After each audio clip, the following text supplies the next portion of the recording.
Salamat, Tatay Bugayan, mga kapamilya. Gawas nga gisaulog sa mga kababayinan ng bulan sa Marso, isip Women's Month karong adlaw usab. Marso 8 giselebrar kini isip International Women's Day sa temang The Gender Agenda Gaining Momentum. Hatagag pagtagad ang kampanya batog pagpang-abuso sa mga kababayinan, mga kapamilya. Kini usab hisgotanan ni Mami Nicole sa atong tambag kapamilya. Aton ning tan-awon. Mga kapamilya, it's March, summer na, pero we are also celebrating Women's Month.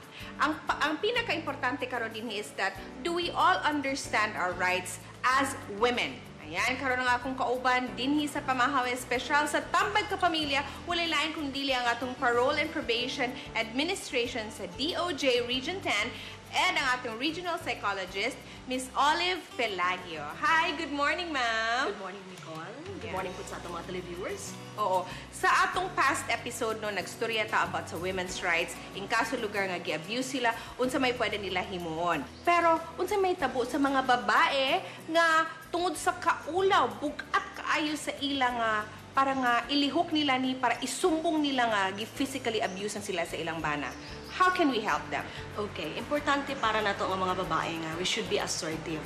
Ato yung barugan or ato yung i-claim ang ato ang katungod kay in a way na ay mga balaod of which pwede natong masandigan sama na lang sa Magna Carta of Women or even katong violence against women and children of which kabalo kita nga kasagara pud nga mga tawo nga nasa barangay sa community sa pagkakaroon they are already trained unsaon kini siya paghandle.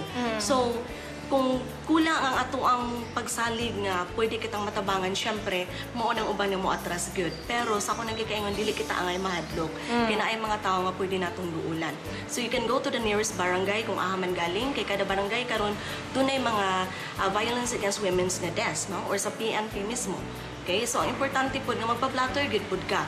No, bisan pa man kay usahay, mayon ka maulaw ka dili sa nimo ipadayon nga mo-file ba ka kag kaso pero kung ma-blatter man gud na and then it so happen nga nahitabo na sad at least na documented na siya dili na nimo sayon kung mo-file ka og kaso kung makadesisyon.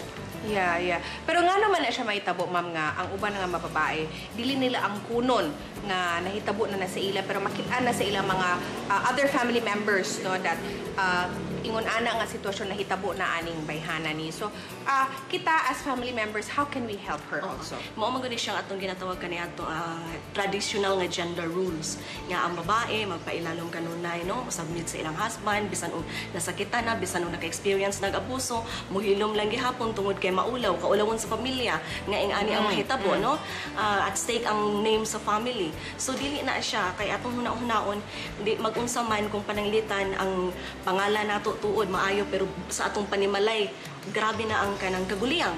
So importante ato gyud i-assert nga mangita gyud tag pamaagi nga ato na siya nga makuha. And then syempre kita nga family dili nato na siya hunaon nga ang kaulawan kundi ang benefits, ang welfare sa pamilya sa mga bata ug nimo nga wife. Ayan. Okay, which leads us to our second question, Malkini. Unsa epekto sa mga bata kung makita nila ang ilang mama gipasakitan sa ilang papa? What is the emotional effect ang mahitabo lugar sa bata kung ingon ani nga sitwasyon ang nasudlan nila? They might be into a depressive mode, masulubon kung emotional ang atong hisgutan. And then naay possibility nga kung sa academic pod medyo dili na sila ga-perform og ayo, mahimo na silang irritable, no? Naay mga tantrums, matingalan na lang ka kay ulitan na ang bata or di ba ka dili ka participate or magkulong sa kwarto. Daghan kaayo and in fact, studies have shown nga kani sila prone also into sexual abuse in the later life. And then kung dili nato ni siya mahatagan og kanang sakto nga pagtagad o intervention at earlier stage, ang posibilidad is that they will have to build their own family pod nga ing anak gihapon. Okay. Replika sa kung unsa ilang giagian. Thank you so much, Ma'am Olive. And syempre, let us all remember, it's not really about us. It's really about the children kung ingon ani na nga sitwasyon. Ayan, thank you very much once more. Sustaghan kay mong nahatag nga information for us. Mga kapamilya, dagan pa mahitabo, din lang sa Pamahaw Espesyal.